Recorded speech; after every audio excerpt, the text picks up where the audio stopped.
خوش آمدید۔ آج ہم قرآن کی ایک چھوٹی سی لیکن بہت ہی طاقتور سورت کے رازوں سے پردہ اٹھانے جا رہے ہیں، سورت العادیات۔ اس کی شروعات ہی ایک ایسی قسم سے ہوتی ہے جو سن کر انسان سوچ میں پڑ جاتا ہے۔ اللہ تعالیٰ قسم کھا رہا ہے، لیکن کس چیز کی؟ فرشتوں کی نہیں، انسانوں کی نہیں، بلکہ ان سرپٹ دوڑنے والے ہانپتے ہوئے جنگی گھوڑوں کی۔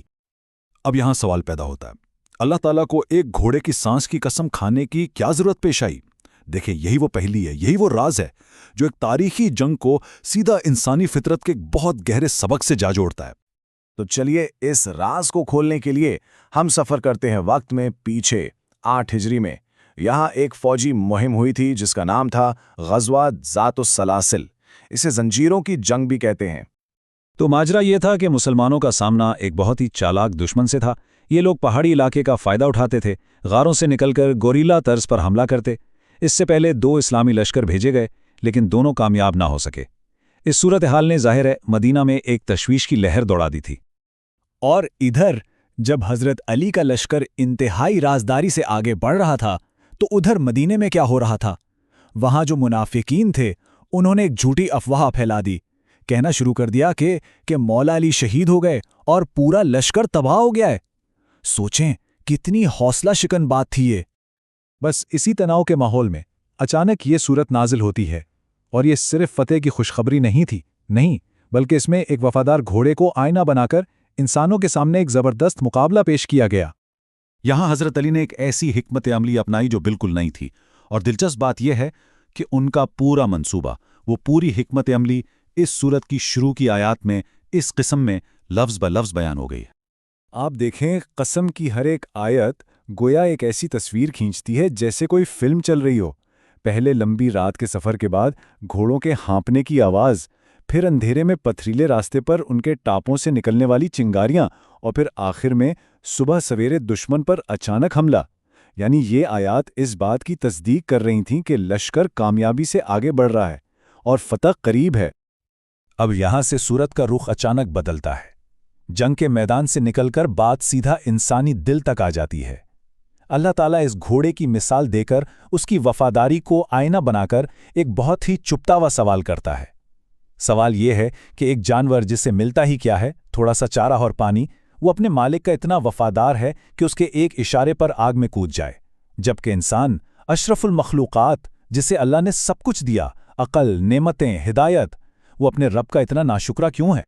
تو اسی مقابلے کے بعد قرآن انسانیت پر اپنا پہلا اور بہت گہرا الزام لگاتا ہے، اور اس کے لیے ایک لفظ استعمال ہوا ہے جو بہت ہی خاص اور بہت ہی گہرا ہے نفسیاتی طور پر۔ قرآن کہتا ہے، ان الانسان لربہ لکنود، بے شک انسان اپنے رب کا بڑا ہی کنود ہے، یعنی ناشکرا۔ لیکن کنود کا لفظ عام ناشکری سے کہیں زیادہ گہرا ہے۔ کنود وہ شخص ہے جس کی نفسیات ہی ایسی بن جاتی ہے کہ وہ مصیبتوں کو تو گن گن کر یاد رکھتا ہے، میرے ساتھ یہ ہو گیا، وہ ہو گیا، لیکن اللہ کی دیوی ہزاروں لاکھوں نعمتوں کو بالکل بھول جاتا ہے۔ ایک چیز نہ ملے تو روتا ہے، لیکن جو 100 چیزیں ملی ہیں ان کا شکر ادا نہیں کرتا۔ یہ ہے کنود۔ اچھا، تو اگر دل میں شکر نہیں ہے تو پھر کیا ہے؟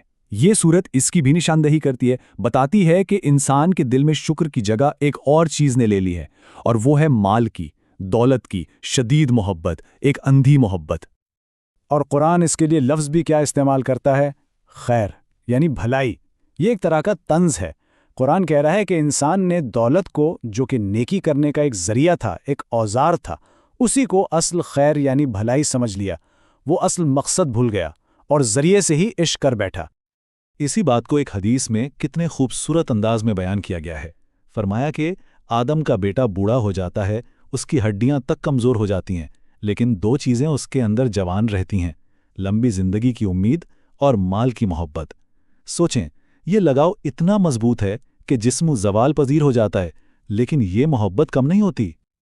اور اب یہ سب کچھ بتانے کے بعد سورت اپنے انجام کی طرف بڑھتی ہے، ایک ایسے انجام کی طرف جو انسان کو ہلا کر رکھ دیتا ہے، اور تب سمجھ میں آتا ہے کہ شروع میں وہ قسم، وہ تنقید، وہ سب کچھ صرف ایک تمہید تھی۔ اصل بات تو اب شروع ہو رہی ہے۔ قرآن قیامت کا ایک منظر کھینچتا ہے، لیکن یہ کوئی پرامن منظر نہیں ہے۔ یہاں لفظ استعمال ہوا ہے بوسرا، جس کا مطلب ہے کسی چیز کو زبردستی الٹ پلٹ کر باہر نکال دینا، یعنی جب قبروں کے اندر جو کچھ ہے اسے شدت سے باہر نکال کر پھینک دیا جائے گا۔ اس دن جسم قبروں سے نکالے جائیں گے، زمین میں چھپا ہوا مال بھی نکالا جائے گا، لیکن فیصلہ ان ظاہری چیزوں پر نہیں ہوگا۔ نہیں، اصل آزمائش دل کے اندر چھپی چیزوں کی ہوگی۔ قرآن کہتا ہے وَحُصِّلَ مَا فِی الصُّدُورِ۔ حُصِّلَ کا مطلب ہے چھلکا اتار کر مغز تک پہنچنا، یعنی دل کی تہ در تہ پرتیں کھولی جائیں گی، یہ دیکھنے کے لیے کہ اندر کیا تھا، خلوص تھا یا ریاکاری، ایمان تھا یا حسد۔